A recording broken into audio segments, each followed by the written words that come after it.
So as we approach the end of term, we're kind of in a crossover between ending one novel and starting a new project, and I sort of gave Year 9 a bit of autonomy to see what they wanted to do, and they're all very creative, passionate writers, so they've come to the conclusion that they would like to write a Christmas book, and all completely invented as a class, but they've also taken this role on very seriously, so they've decided to market the book, illustrate the book, and try to kind of publish the book and get it out to as many people as possible. So we are working as a class with the end goal of taking it up to the prep school and reading to them. So we're busily working away because it does take quite a long time to write a book, especially a book as fantastic as the one that these guys are writing at the moment.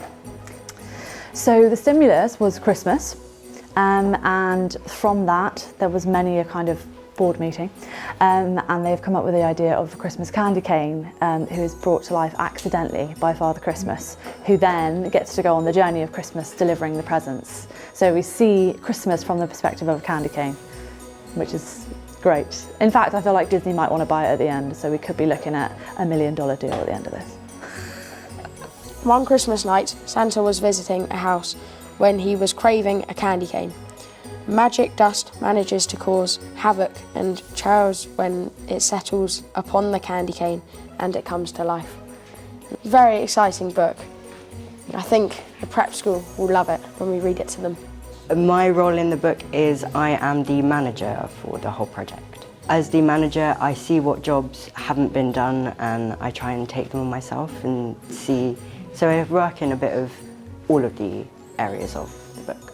I have chapter 11, which is basically where Minty realises he's quite lonely, and I'm also an illustrator for the book.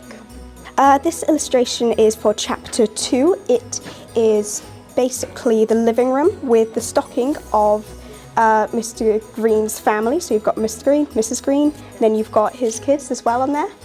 And you can see we've got the big Christmas tree here and a little candy cane hanging off of it. I've been part of chapter 6 mainly. I wrote chapter 6 and I really enjoyed it because I used to live there myself in Vienna, so it really felt like I could be in touch with it again after so many years of not living there.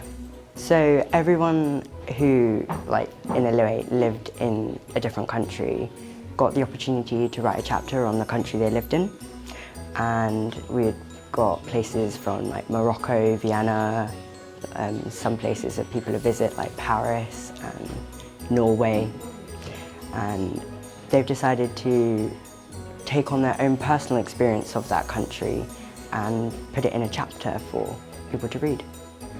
So I'm one of the 3 editors, so gotta edit all the paragraphs to make sure it makes sense and good punctuation.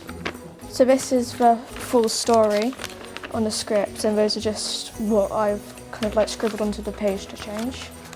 It's quite fun, but it's a bit hard because you've got to be if you don't manage to get if you miss something, it's probably going to be in the book, so you've got to properly search and make sure there's nothing right spelling mistakes and punctuation. It's fun, but you've got to proofread a lot and make sure there's nothing wrong with it.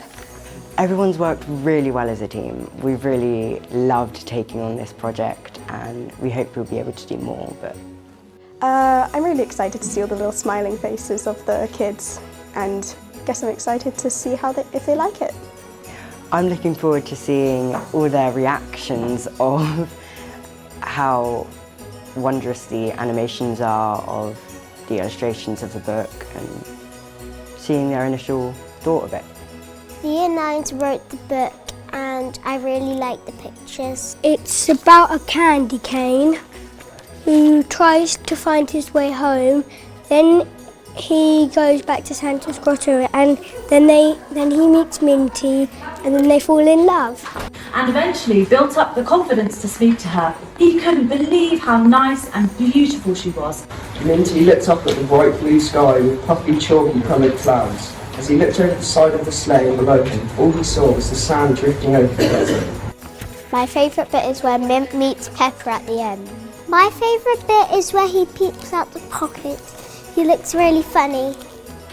I really like the book because of the pictures, and I like the way they did the writing is neat, and the pictures are really good because I like the way they draw them.